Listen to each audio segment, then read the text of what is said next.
Çox xeyirxah və səmimi olub, insanları özünə yaxın buraxsan, səni avam qaz bilib, öz xeyirlərinə yolmağa başlayacaqlar. Bir insan olaraq, insanlara hörmətlə yanaşıb, onları sev, amma heç kimə inanma. Övladlarını qocaldıqda, dostunu bədbəxtlik baş verib dara düşəndə, arvadını isə xəstələnəndə tanıya bilərsən. Əsl dost axtarma. Əsl dostlar 50 il bundan öncə idi.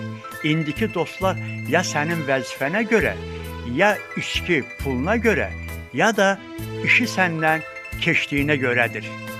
Nə isə səhər üçün beynində götür-qoy edib çox düşünsən, inan ki, bu səni problemlərdən azad edən deyil. Əksinə, sən öz sağlamlığına zərbə vuracaqsan.